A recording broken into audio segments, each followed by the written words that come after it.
নমস্কার, আমি শেফ রঙ্গন নিয়োগী আবার প্রথমবার রান্নাঘরে এসে গেছি। আজকে আমি যেটা করে দেখাবো আপনাদের সেটা হলো গোয়ান প্রন কারি।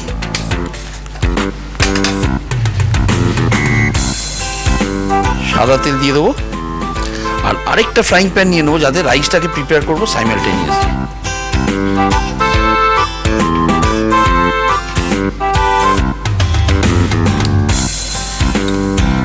এতে খুব সামান্য একটু সাদা তেল লাগবে।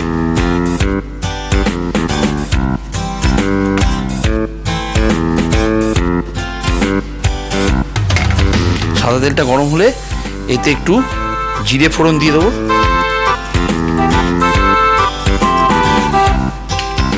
রাইসটাকে দিয়ে দেবো এর মধ্যে,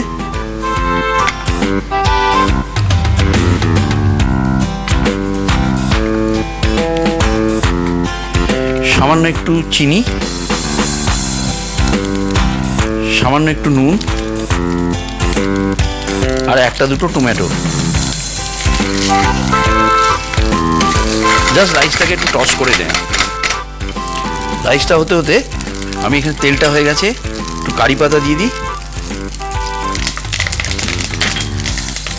একটু জিরে দিয়ে দিলাম, শুকনো লঙ্কা কাটা,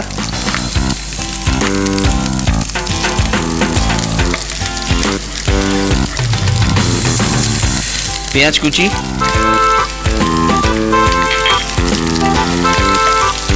হতে থাকে এটা। রাইসটা আমাদের হয়ে গেছে, একটা প্লেট নিয়ে নেব।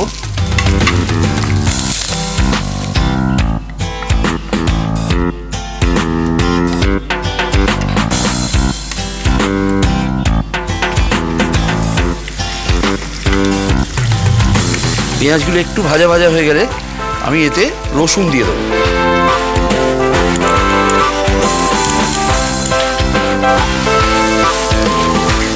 পেঁয়াজটা লাল হয়ে আসছে, এবার আমি এতে ডুমো করে কাটা আলু, একটু সামান্য নুন,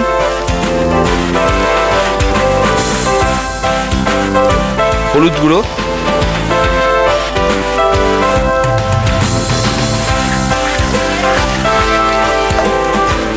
এবার এতে কাশ্মীরি লঙ্কা গুঁড়ো, আপনারা ইচ্ছে করলে লাল লঙ্কা ইউজ করতে পারেন, টমেটো, আদা বাটা,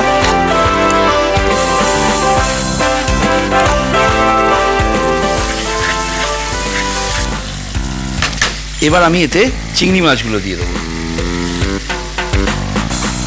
চিংড়ি মাছ দেওয়ার সঙ্গে সঙ্গে একটা খুব সুন্দর গন্ধ আসতে শুরু করেছে চিংড়ি মাছের। ঢেকে দেওয়ার আগে পালং শাকটা দিয়ে দিতে হবে।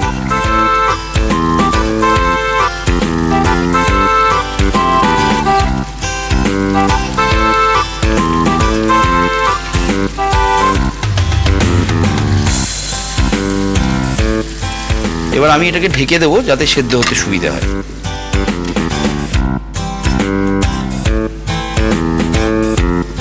দেখে নেওয়া যাক কি অবস্থায়। এতে এবার আমি ধনে গুঁড়ো দেব,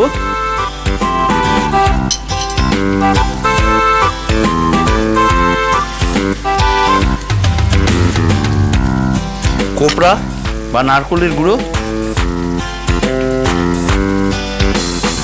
চিংড়ির সঙ্গে নারকেলের গুঁড়ো আমরা সবাই জানি খুব ভালো একটা ম্যাচিং কম্বিনেশন হয়। এবার আমি একটু সামান্য চিনি দিয়ে দেবো।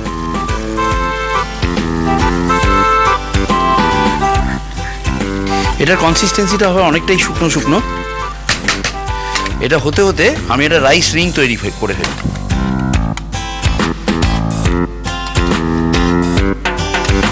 ফ্লেমটা অফ করে দেবো।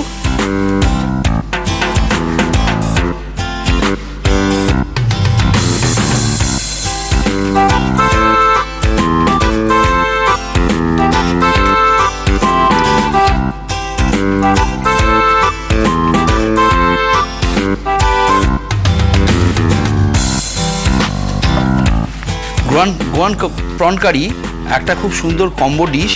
একটা খেলে একটা লাঞ্চ বা ডিনার হয়ে যাবে।